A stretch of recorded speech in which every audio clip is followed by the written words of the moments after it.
All right, welcome everyone to the 92nd meeting of New Directions in Group Theory and Triangulated Categories. Today our speaker is Maxime Ramzi from the University of Copenhagen, and he'll be talking to us about categorifying spectra and the theorem of the heart. Yeah, thanks very much for the invitation and the opportunity to speak. If you have any questions at any point, feel free to ask. I can't see the comments in the chat or anything, so please just raise your voice or ask someone to raise their voice to ask questions. So yeah, I want to speak to you. I want to tell you about this joint work with Vova Sosnilo and Christoph Winges about the theorem of the heart and categorification of spectra. So the plan is the following. I'll first tell you a little bit about algebraic K-theory and the general categorification question. Then I'll tell you about various forms of the theorem of the heart. There are specifically, I think, approximately 3 I want to tell you about, and I want to tell you the ones that actually we say something about and how we access sort of the disproof of that version. And then I'll tell you about the non-noetherian theorem, which is like maybe the main tool in this in the current version of the result. And then if I have time, we'll see how that goes. I'll tell you a bit about motives and about perspectives on this result and future like work. Right. So first, let's start with algebraic K-theory. So I'll take the, I think by now, standard perspective that was introduced by Blumberg, Gepner, and Taboada on algebraic K-theory, which is that it's supposed to be, I mean, it's algebra to them because it's to them, but I guess the ideas go back to Waldhausen at least. So that K-theory as a functor on, let's say, stable categories, I'll be a bit careless about idempotent completion here, is a functor, and it's supposed to be the universal recipient of an Euler characteristic.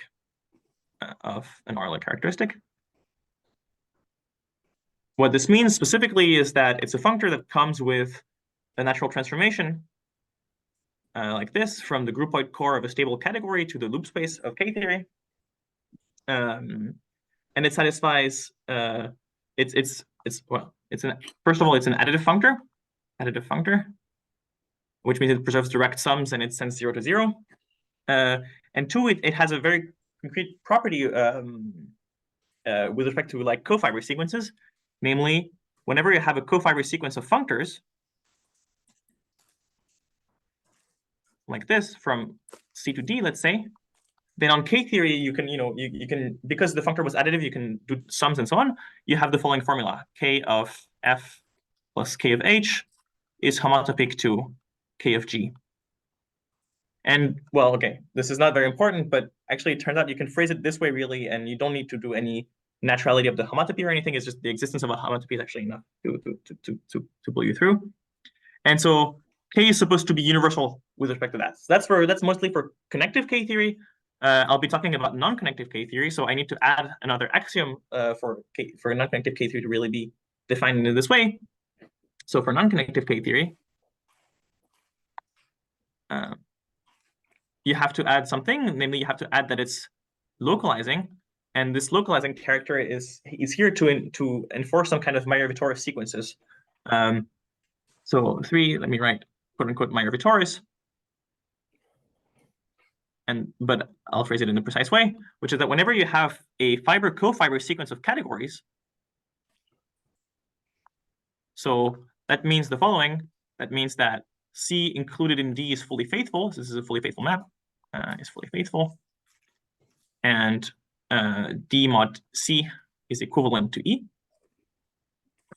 That's what I mean by cofiber sequence. You have a fiber sequence of spectra, of K-theory spectra.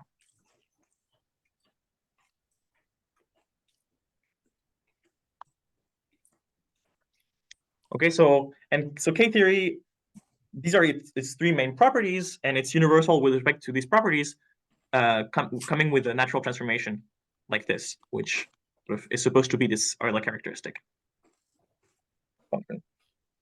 So let me give you a few examples of basic calculations of K-theory, so specifically of pi 0 of K, let's say, which I'll denote by K0, just to give you a feel for this, if you're not familiar with K-theory.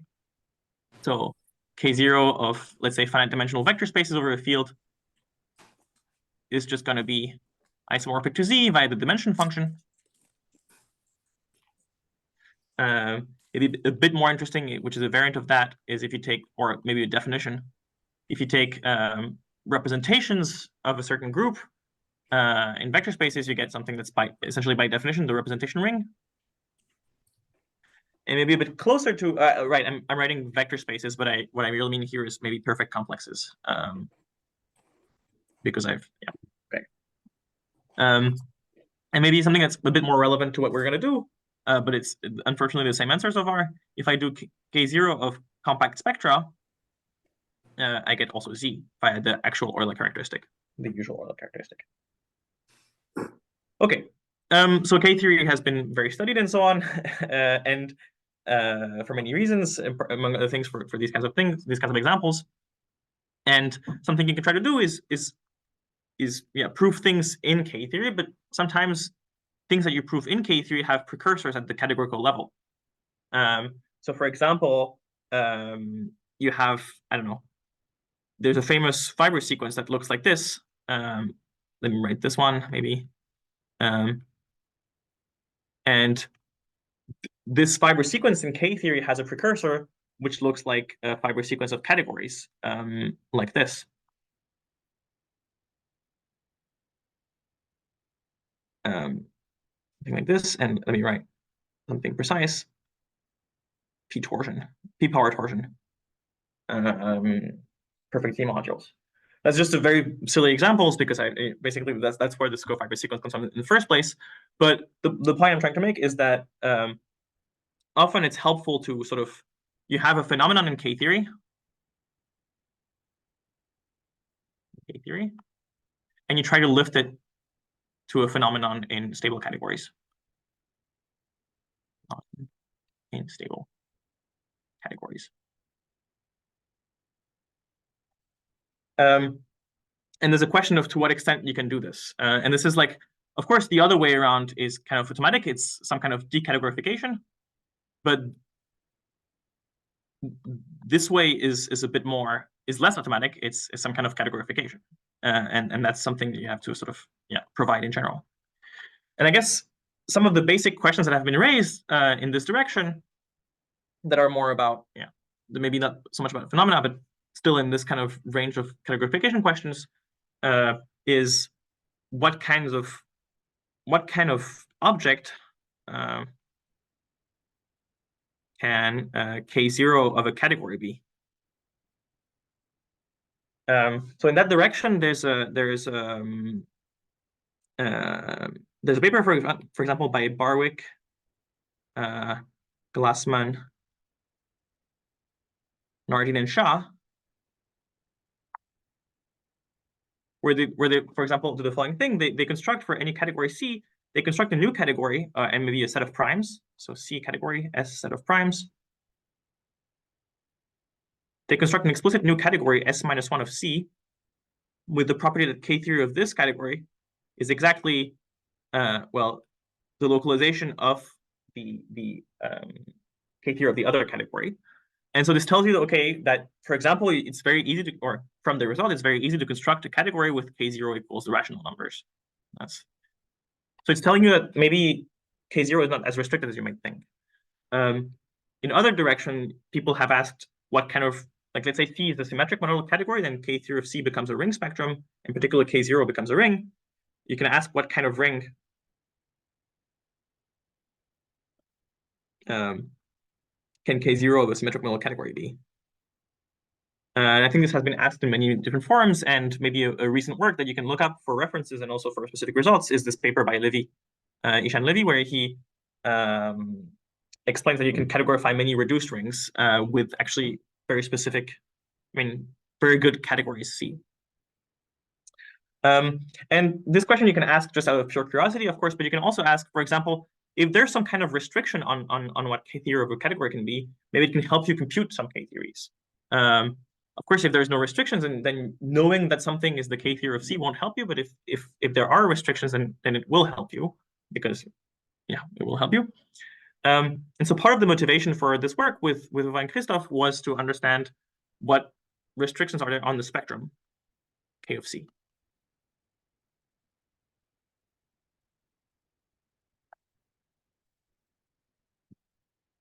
So maybe a more precise version of this is, what is the essential image?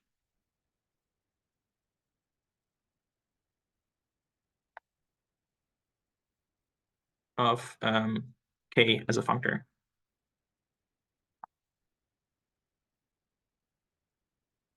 Okay. And well, our main result, our main result is that there are no restrictions. So theorem,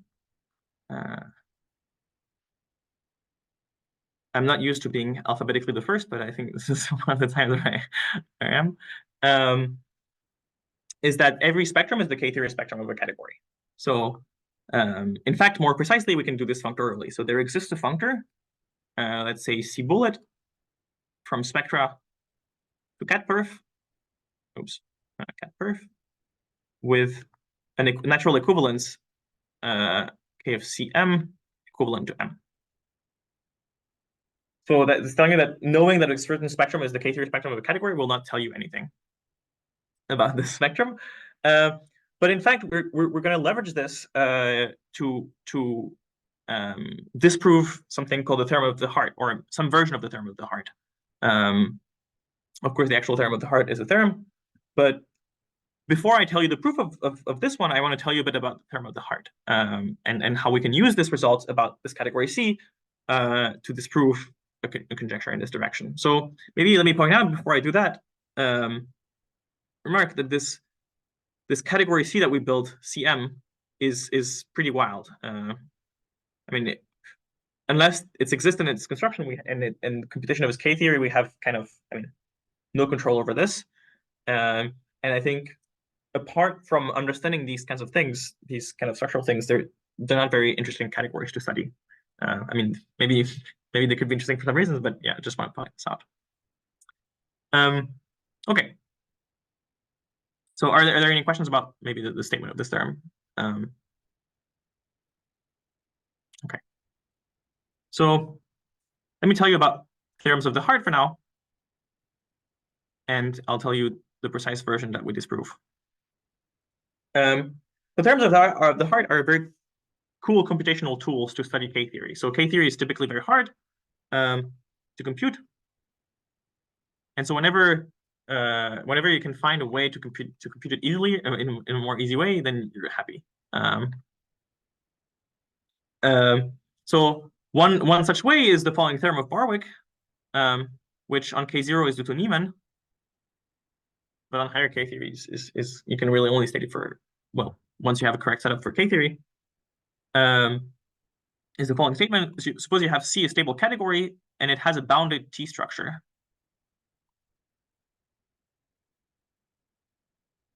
So I'll tell you in a second what this means, but you can think of something like perfect complexes over Z, or maybe over a field where you can sort of chop off homotopy groups one at a time. I'll tell you more precisely what this means. In this case, the connective K theory of C agrees with the connective K theory of, well, any bounded T structure. What it comes with is it comes with a heart.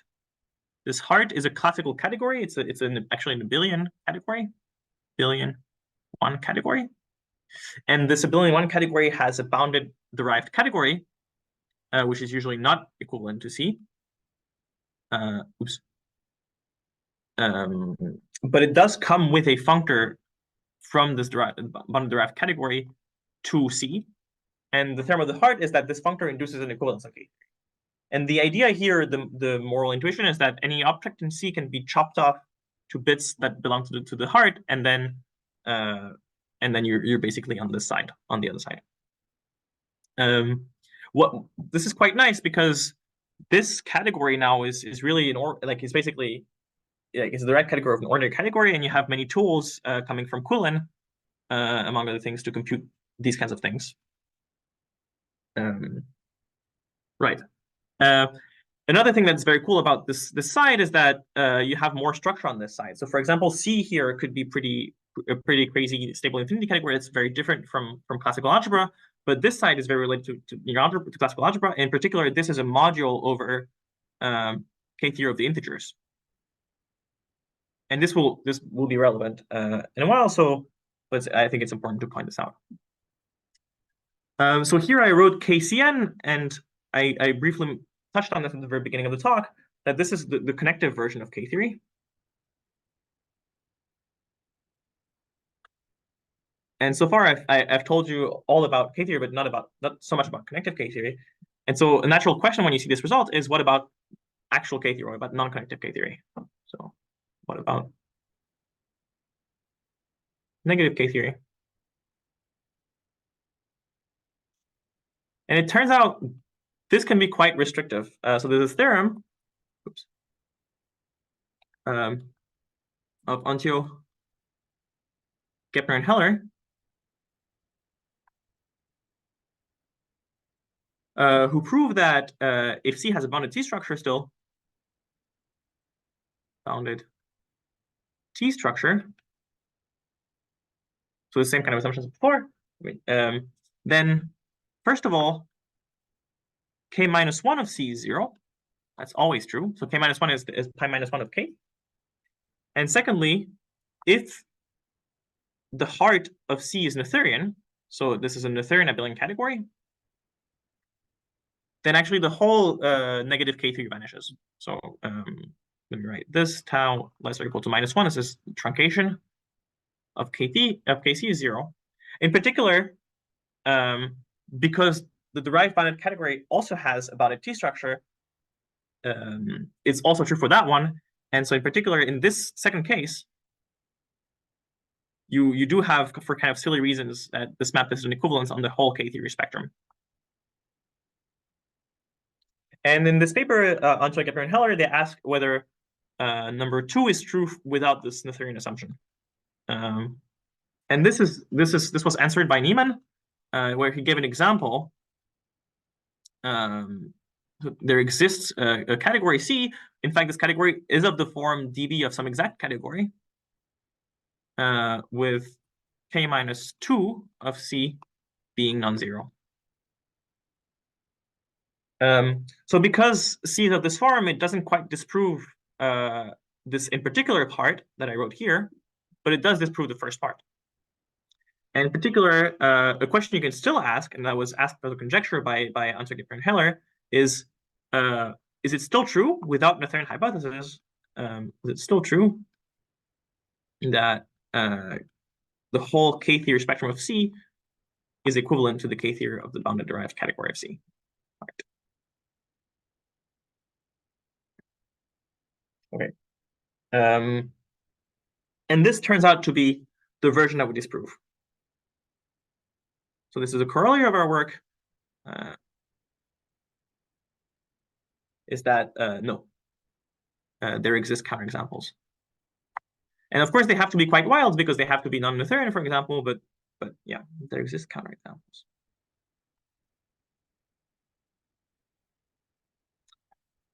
So my goal for now, for the next maybe 10 minutes, is to explain to you how to disprove, how to use our work, which produces these wild categories that you have no control over, to construct counterexamples to this theorem of the heart. So before I do this, I need to tell you what a bounded. I didn't tell you what a bounded T structure is. I promised that I would tell you. So bounded T structure. So let's C be a stable category. I'll first tell you what a T structure is. Stable category. A T structure is the datum of two subcategories. Two subcategories. For subcategories where you have a bunch of assumptions. So one, which is supposed to encode the idea that this greater or equal 0 part is some kind of connective part in some sense. So C greater or equal to 0 is closed under suspensions. And C strictly smaller than 0 is closed under loops.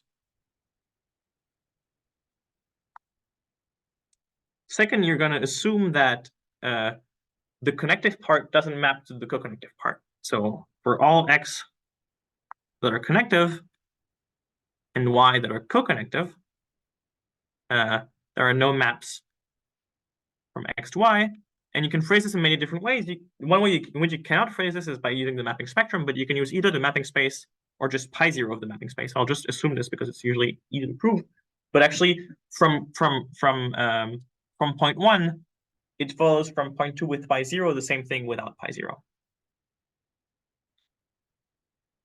Yes, and finally, number 3, you're going to assume some kind of Postnikov towers for your objects. So for every x in C, you can split it off in a connective part and a co-connective part. There exists a cofiber sequence of this form.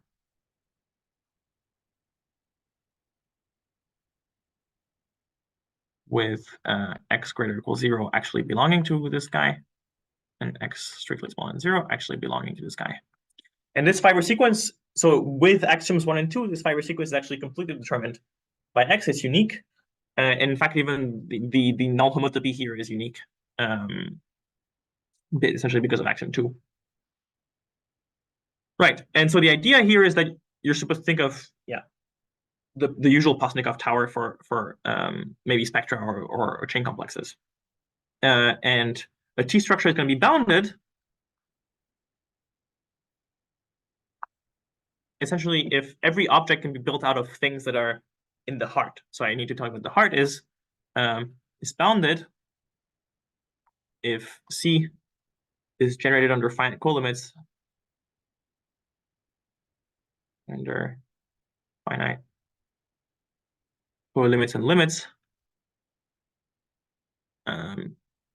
by the heart, and the heart is the intersection of the connective part and, well, the co-connective part of things less or equal to 0, and less or equal to 0, you can define it as the suspension of less than 0, strictly less than 0. So this is C, less or equal to 0.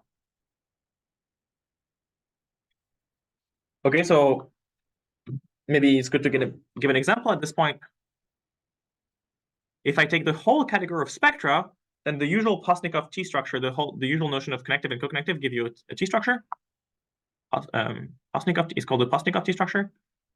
But because I took the whole of spectra, it's not going to be bounded. Simply, for example, the sphere, it has infinite many different homotopy groups, and you can never sort of create it from things that are in the heart, which are abelian groups, not bounded. And note 2 things: it's not bounded, but also it does not restrict to compact spectra, because the connective cover or the co-connective cover of a compact spectrum has no reason to be compact itself. So, for example, if you took the sphere and you wanted to split it into something that's 0 co-connective and something that's strictly connective, you would have to put Z here and the one connective cover of the sphere here, but Z is just not compact as a spectrum. So it does not restrict to. Okay, and another example maybe that's relevant is perf Z with now the Postnikov T structure, and now it is bounded.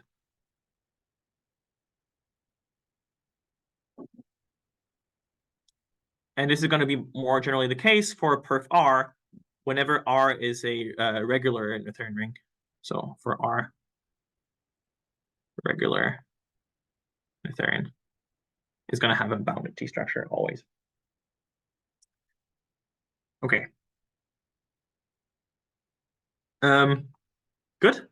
And so as I said, you can prove, I mean, not trivial, but you can prove that whenever you have a bounded T structure on C, or whenever you have a T structure, actually, you get a canonical functor from the bounded derived category of the heart into C. This functor is typically not fully faithful, but it's still there. Okay. But as you can see here,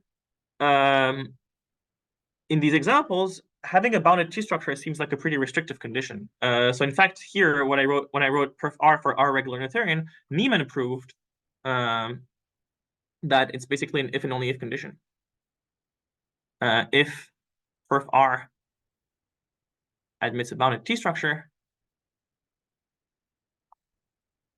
maybe there are a priori assumptions on R. I actually didn't write them down, and I forget. There might be some very mild assumptions, but it's almost almost true, then R is regular noetherian.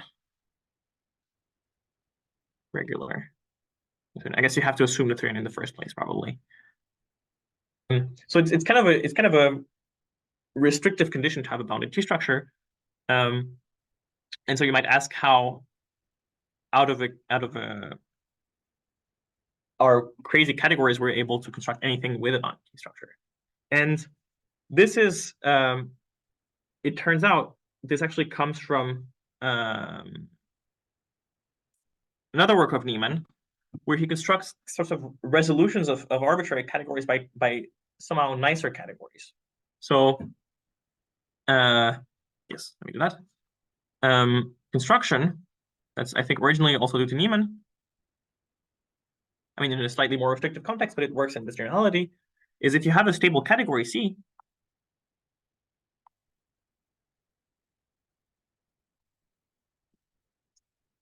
you can fit it in the following kind of sequence. There exists a cofiber sequence, or yeah, fiber-cofiber sequence that looks like this. I'll tell you what the terms are. I'll write a cyclic of C. I'll write C fin, and then C, where this has a bounded T structure.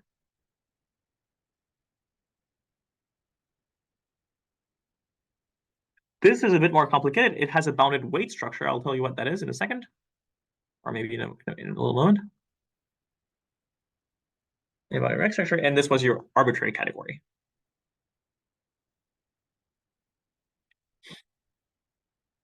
Okay, so this is where this theorem of the heart is going to show up. Actually, we're going to disprove it for categories of this form. Prove that they have to have some kind of, in some sense, crazy K theory, negative K theory. To explain to you what this bounded weight structure is and what this C fin is, I am going to spend a bit of time on that. So weight structures are kind of, it gets very confusing because the axioms look very much like bounded T structure or like T structures, but they're actually very different in nature. So while you think of T structures as analogous to like the Postnikov T structure, so the key example here is some kind of Postnikov thing, and so you should think of them as in terms of Postnikov towers. Weight structures, before I even tell you the definition, let me tell you that you should think of them in terms of cell attachments rather than Postnikov. So kind of something that's kind of dual. Cell attachments. Yes. So let me give you the definition. The weight structure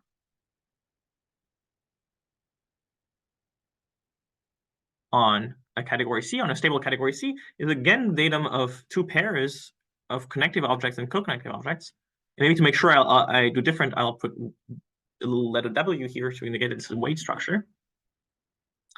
With, again, the first same condition, so that the connective part is closed on the suspensions, and and the co-connective part is closed under loops.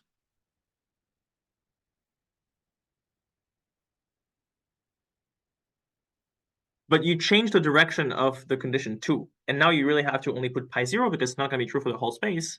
But so now you ask that a connective thing cannot be mapped into from a co-connective thing. And the intuition here is that you should think of, so here I need to not make a mistake. Yeah, that's this one. The intuition is that you should think of Y as being built out of cells in low dimensions and X being kind of connective. And so there are no maps from low dimensional cells to high dimensional cells, which is kind of the opposite of what happens with Postnikov things. And the fact that you've swapped directions in this number 2, but not in this number 1, for example, means that the mapping spaces are not trivial. Or in the T-structure case, the mapping spaces are trivial, whereas here it's just pi 0. That's trivial. And there's also the third condition, but now I'm going to have to be careful because the mapping spaces are not trivial and only the pi 0 is, these cofiber sequences that you have will just not be unique. So again, for all X and C, you're going to ask that you can build it out of cells of low dimension and the cofiber has higher dimensional cells, so some kind of skeletal filtration. So there exists x0, which is co-connective, and x1, which is connective, and a co-fiber sequence like this, x0, x to x1. But now the co-fiber sequence is just not unique, so not unique. There's many choices, which witnesses the idea that the cell structure is just not unique on a spectrum or in a space. And you can again define the heart. So again, you can define the heart. And again, I put a little W to indicate that I'm considering a weight heart, which is the connective part of the weight heart intersected with the negative part, non-positive part of the weight heart, of the weight structure, sorry. And unlike in the T structure case, this is not a one category in general. I mean, not always a one category, but it's always an additive category. An additive category. And you can do the same definition of bounded weight structure. So a weight structure is bounded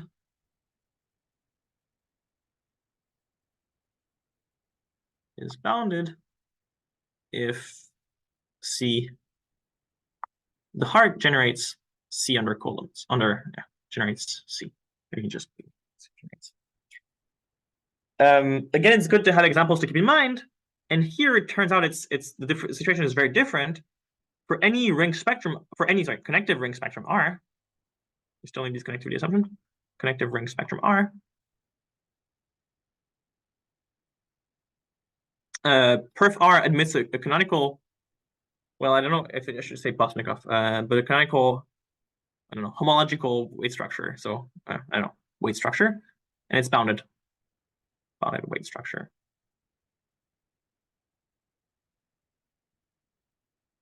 Where the weight heart, I should write perf R, the weight heart is exactly the category of projective, well, finitely generated projective R modules. Finitely generated projective R modules. Okay, so for example, when R is a discrete ring, this is a one category, but when R is a non-discrete ring, such as a sphere spectrum, maybe, this is not a one category. And you can clearly see, even if it's a one category, it's definitely not a billion. I mean, it's usually not a billion. And you can see it's it's restrictive in a very different way. Before I had to assume some kind of regularity. Here I have to assume some kind of connectivity, which is extremely different. Okay. And so there's a beautiful fact that, so in the case of perf R, you can see I've only told you about the weight heart. And the reason is that it turned out to be enough. So the theorem of Sosnilo, which states that if you take a bounded weight structure and you associate to it its heart, so this goes from stable categories with a weight structure, and maybe I have to assume that they're idempotent complete. There's a few subtleties here, but basically you can entirely recover both the category and the weight heart from the, and the weight structure from the weight heart. So maybe I should write, not this, I should write additive categories. This is additive categories.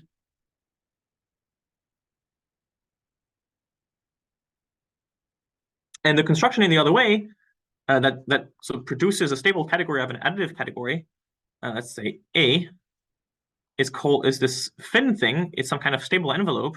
So maybe you've seen also the notation SW, or the SW is not such a great notation, but it's some kind of category built out of A, where you think of the elements of A as projective things. And this has a canonical weight structure whose weight heart is always A, maybe up to idempotent completion. I said I would be sloppy about idempotent completion at the very beginning, so I'll keep doing that. And this, so Sosnilo's, oops, I have these sometimes technical problems. Sosnilo's theorem is that, again, up to these idempotent completion questions, this is an equivalence. And so whenever you start with C with a bounded weight structure, you can write it as the stable envelope of its additive, of its weight heart. And this fin here is supposed to be some kind of, you should think of maybe finite complexes of objects in A. That's why I write fin. Right. And yeah, so this always has a bounded weight structure. And so what was this resolution that I told you about earlier? So I told you, recall, given any C, you have a resolution of this form. And it was pretty, now that I've told you what fin is, it's pretty weird because C is a stable category and I'm taking fin. But the point is a stable category is in particular additive, so I'm allowed to consider it as an additive category. And I'm allowed to take this stable envelope of it. So considered as an additive category.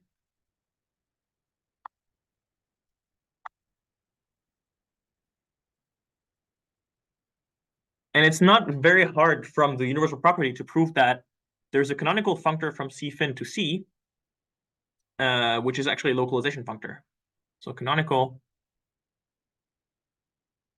localization functor, which sort of takes some kind of, again, you should think maybe of finite chain complexes of objects of C, and it realizes this finite chain complex as an actual object of C. So this is some kind of, I don't know, maybe the word that you might have heard in other contexts is something like materialization or something. And this category here of acyclics is defined to be the kernel. And again, it's called acyclics because you can think of the middle one as some kind of chain complexes, and you can think of those as some kind of acyclic chain complexes because their actual realization is trivial. And what you can prove so is that this acyclic of C has a bounded T structure.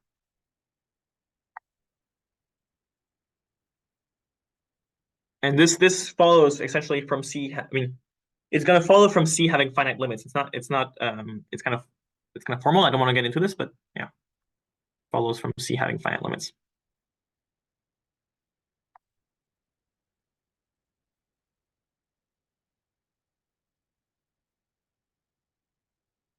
Okay.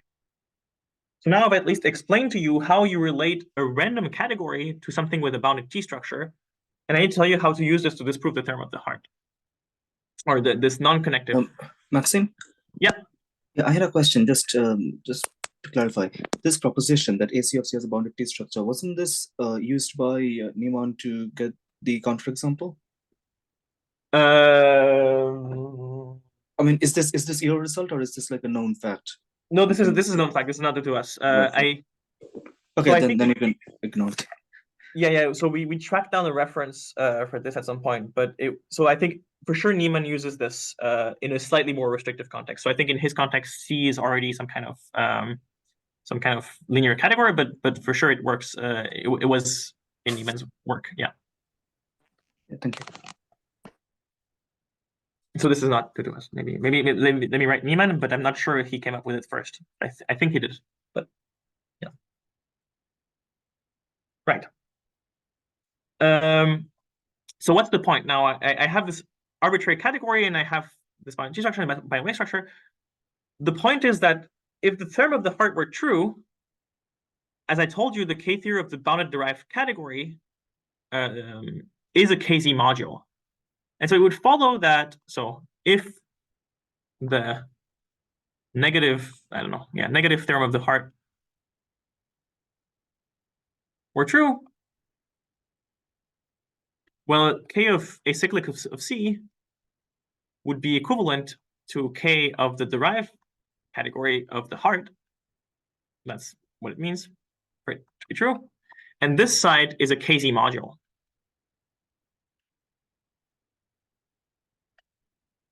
So it followed that this would also be a KZ module. And now KZ modules, well, there's many of them, but it's still a pretty restrictive condition to put on a spectrum. For example, by this redshift philosophy, K of Z is of height at most 1. And so anything that's of height away from that really cannot be a KZ module. So this puts a pretty stringent restriction on the K theory of categories with a bounded T structure. Now you might complain that this middle term here, this C fin, is pretty random because I started with a random category. And this is where the plural in theorems of the heart comes up, is that there's another theorem of the heart that was proved by Vova as well, which is a theorem of the weight heart. I mean, there's many theorems of the weight heart, and there's and there's one that's not this one, but it's very important. It's very cool, but it's not relevant here. And I think this, yeah, Vova proves it in the case of a stable category, but I think it's with a weight structure. I think it's maybe comes down to some kinds of observations by. I mean, ultimately, it comes down to some observations by Bass, but okay. Which is the following: suppose C has a bounded weight structure.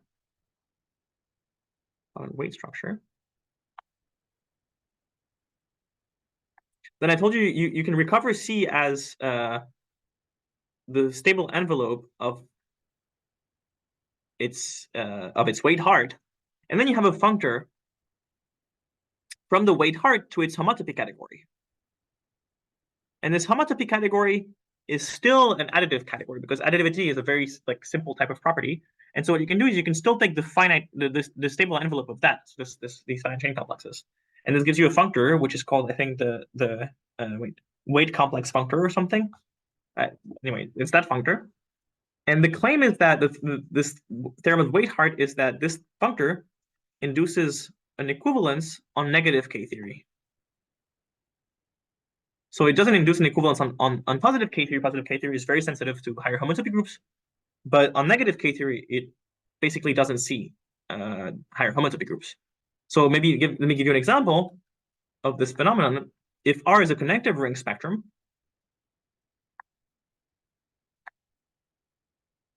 then you can identify this weight complex functor with the functor of base change along the map from R to its pi 0.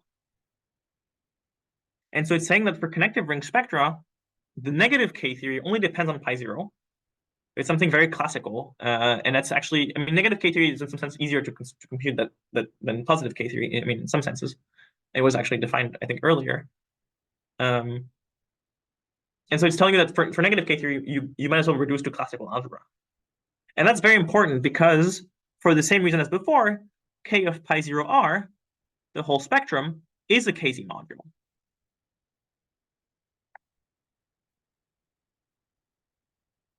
So of course, K of R isn't that. It's a different spectrum, but the fiber of this map, because this is an equivalence in negative degrees, the fiber of this map is connective. Fiber is connective. And now you can make the following observation, that it follows that K theory of any category with a bounded weight structure, while it may not be a KZ module, and it usually won't be,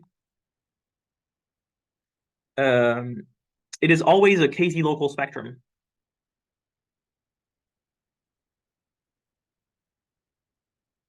And that follows from the fact that KZ modules are KZ local, and that connective spectra are all KZ local. KZ modules are, and connective spectra are.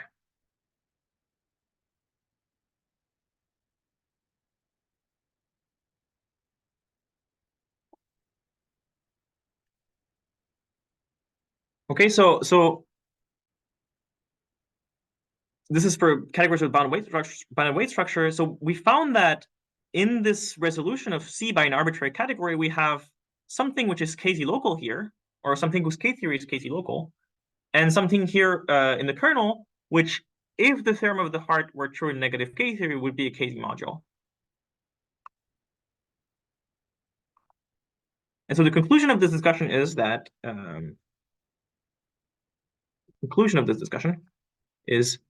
if the negative theorem of the heart is true,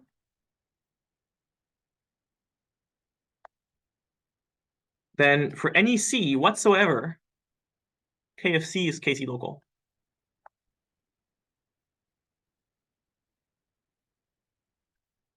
But I've already told you that our main theorem is that any spectrum arises as K of C for some category. And there certainly are non-KZ local spectra. But there are non-KZ local spectra. To give you an example, it follows from Mitchell's theorem, or again from this redshift philosophy, that any Morava K theory of height greater or equal to 2 is not KZ local. Oops. Morava K theory at 2, or Kn for n greater or equal to 2 is not. So if you're not familiar with chromatic homotopy theory, these are like, natural spectra in the context of chromatic homotopy theory, which kill K theory of Z. And this may be not trivial, but it's the theorem of Mitchell's. Okay, so from this and together with our theorem, we get the corollary that the negative theorem of the heart is just not true. So corollary, again, I'll rewrite it. K of AC of C is not for certain in general. This is not equivalent to K of the bounded derived category of the heart.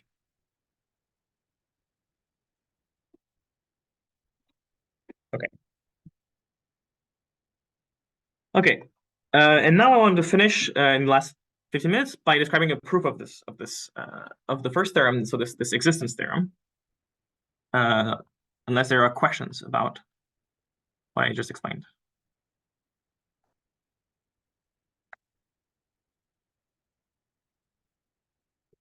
Okay. So the proof of the main theorem is, it comes from, okay, now we have a second proof based on motives, but maybe I'll give you the simpler one, the more explicit one. It comes from this theorem of Dundas and McCarthy. Dundas and McCarthy,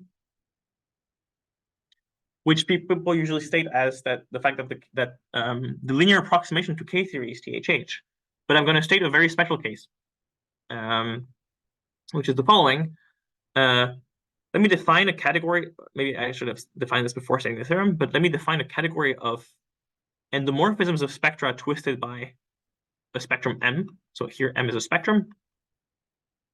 And I define this category to be the category whose objects are spectra equipped with a map to M tensor X. So X in compact spectra plus a map like this. And the morphisms are what you expect.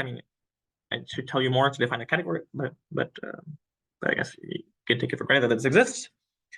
And the special case of this theorem is that if you do the following construction, so you take K theory of endomorphisms of spectra twisted by sigma and M.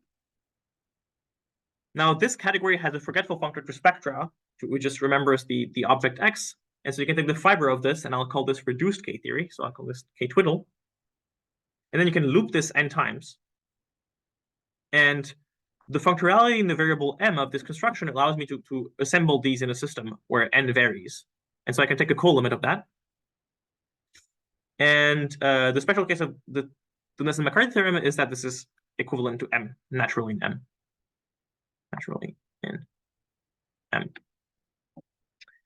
Their theorem is much more general than this, in fact.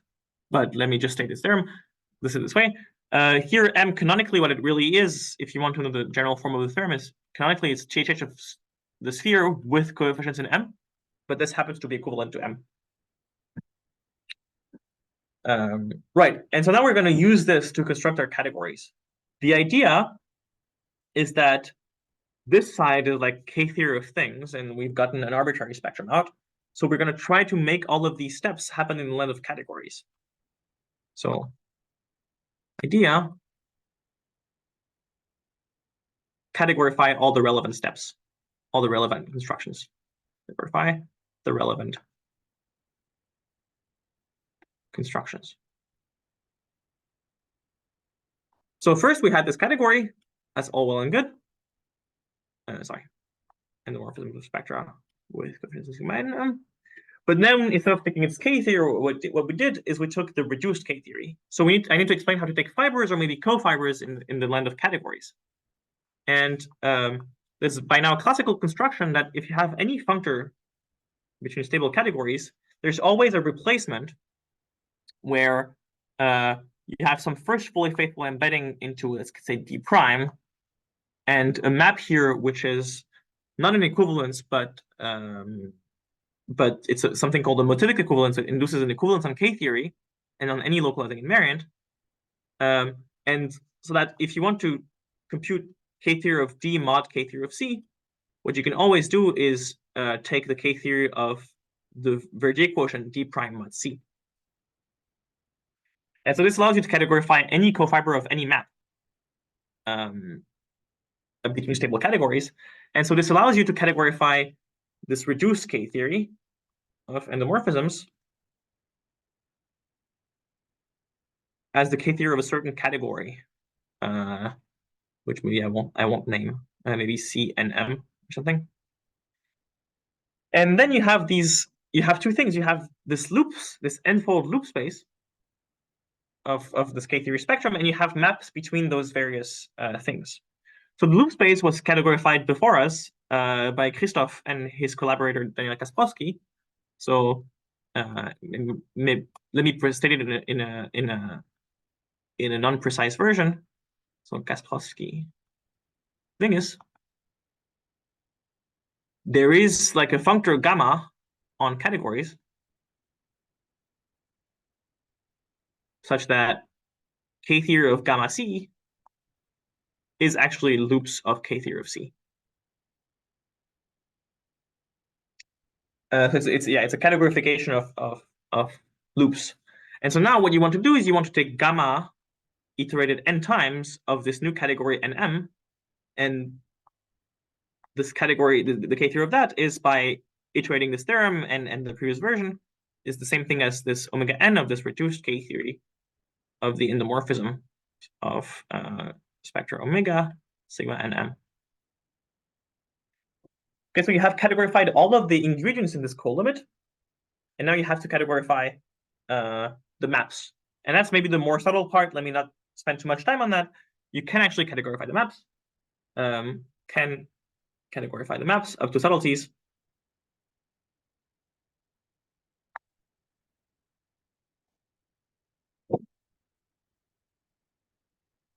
And therefore the diagram, because K-theory also commutes with filtered colimits. And so whenever you take the, well, okay, because there are subtleties, what I'm going to write is not precisely correct, but you do something like the following. You do something like colimit over nm over n of these gamma n c and m's. Oops. And you define this to be the category Cm, whose K-theory is therefore exactly M.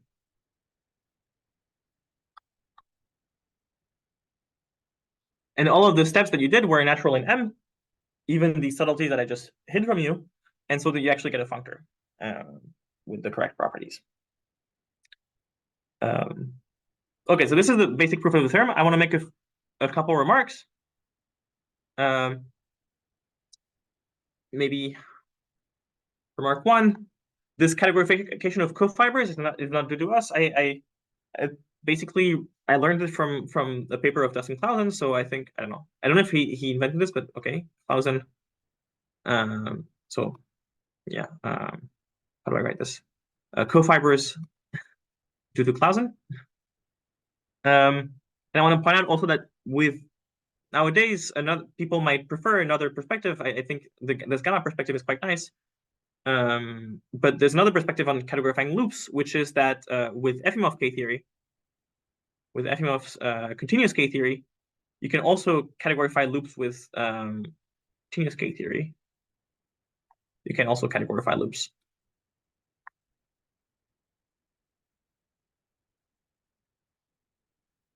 Using sheaves on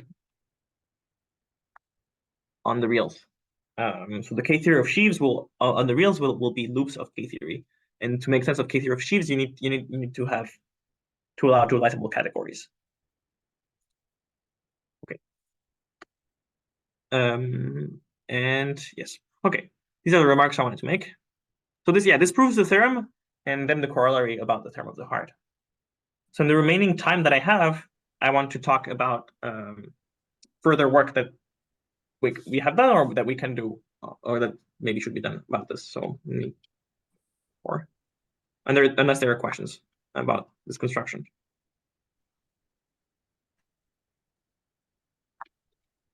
Just I have just Yep. one question about the second remark regarding Yes. categorification of loops with such as continuous K theory. I mean, is it as literal as that, or are you omitting some subtleties there? Is it as what? Sorry.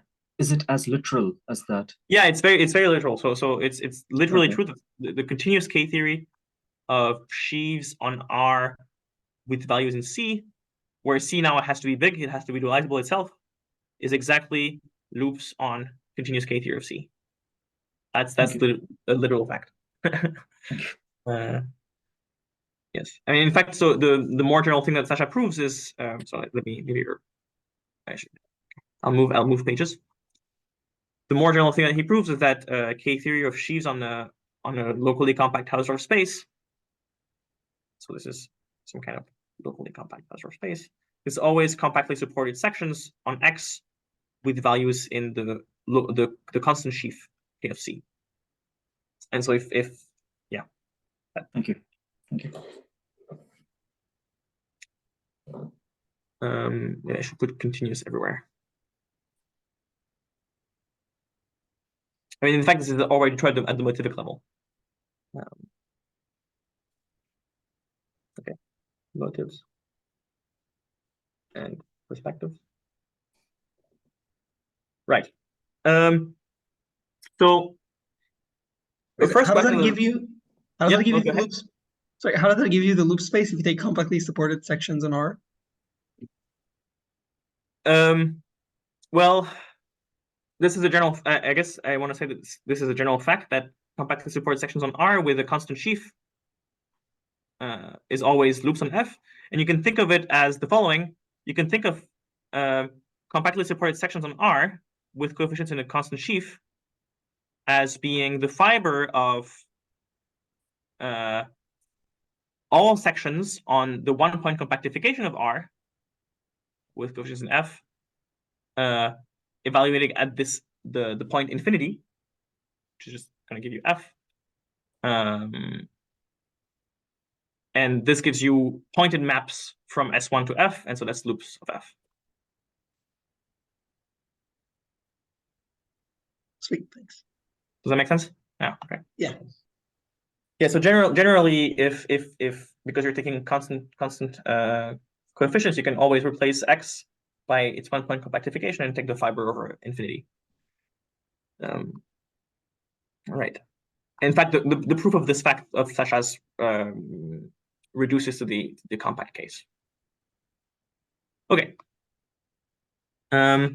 Or maybe it doesn't. Well, okay. There are different proofs, but maybe one of the ones reduces the compact case.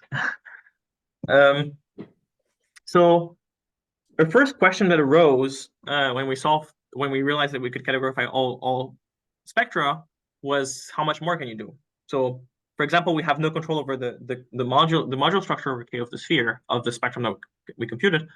We do have some control, and we know that it's we know that it's restrictive. The first question you can ask maybe is, do all non-commutative motives or localizing motives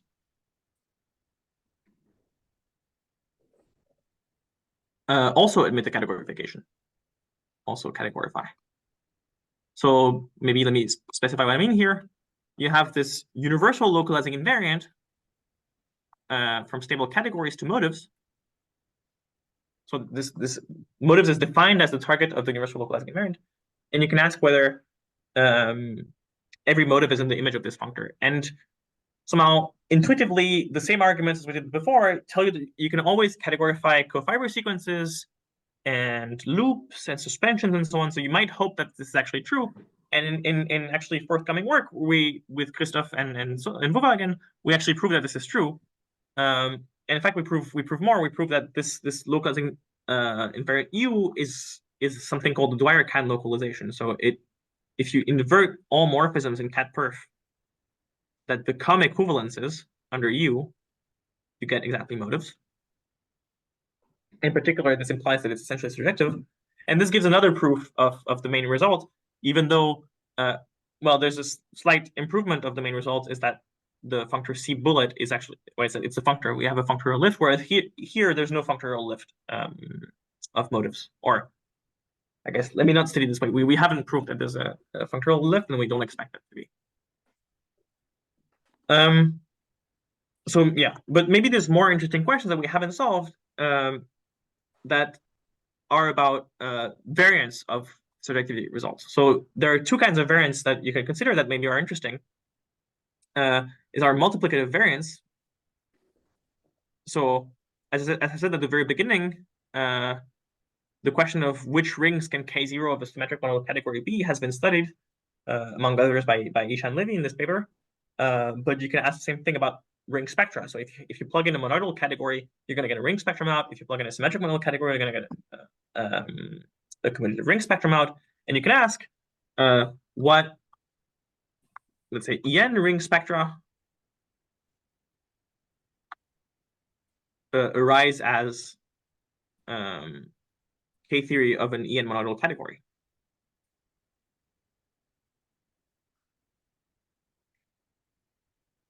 And I suspect that the answer is wildly different for n equals 1 and n equals infinity, but to be honest, I don't really know what to expect at this point. And the situation gets even more complicated if you add some hypotheses on this category. So for example, in Ishan's paper, he explains there are obstructions to this kind of thing if you ask, for example, that C has all duals. For example, there are obstructions to lifting a ring spectrum. Right, so and you can ask a tons of questions, and you can ask. I wrote K theory of C, but you can also ask this for motives. What kind of algebras and motives lift to algebras in categories? And maybe the final variant I want to mention that we don't really know. So in this categorification of motives or spectra, it's not hard to see that as soon as you move past a certain size threshold, you can control the size of the category. So more precisely, let's say for any uncountable cardinal kappa, uncountable cardinal, it's not very hard to prove that you can realize a motive M as U of a kappa compact category. So kappa compact or kappa small.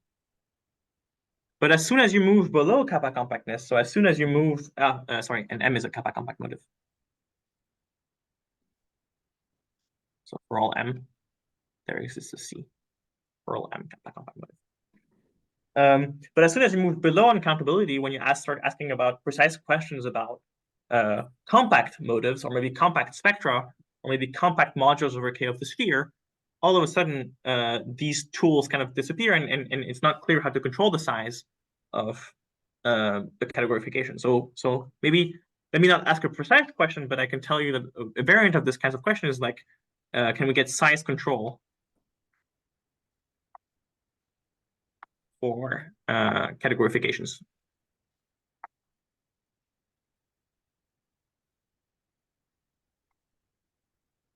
Okay, and I think with these open questions, I'll just stop here and thank you for your attention. Thank you very much, Maxime. Let's give the speaker a round of applause.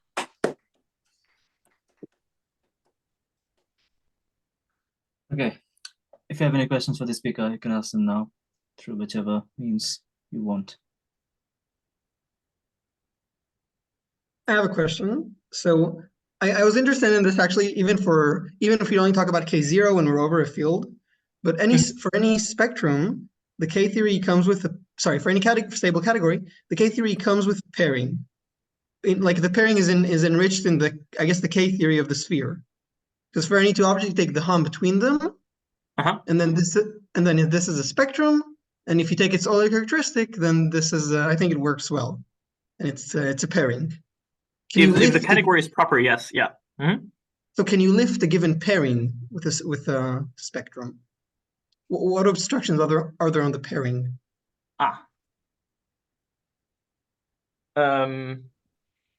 That's a good question. Let's see.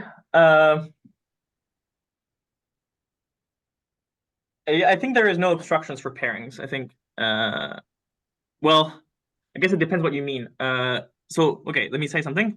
If you want something specifically like this, let's say you have a pairing on a spectrum, right? M tensor M mapping to, well, if you allow me to choose the category that will be the recipient of the pairing, there will be no obstructions. If you fix a C with n equals K of C, then there probably will be obstructions. So as I said, these categories that we construct, they're pretty wild, and particularly they kind of blow up in size. And so you can't really control, if you want to control how maps work, you're going to have to allow the target to grow bigger and bigger. If you allow me to change the target, then there's no obstructions. I don't want to allow you that, but okay. Yeah, then there are pretty severe obstructions. I mean, even so, as I said, even for like the pairing that you described on K of C, for it to exist, you need C to be pretty small in the first place, because you're going to need C to be proper. You're going to need the hum spectra to be small. Like only when it's compact you can take the little characteristic? Is this what you mean? Yes. Okay. Yeah, so this is if C is proper. Or maybe some people would call this locally proper.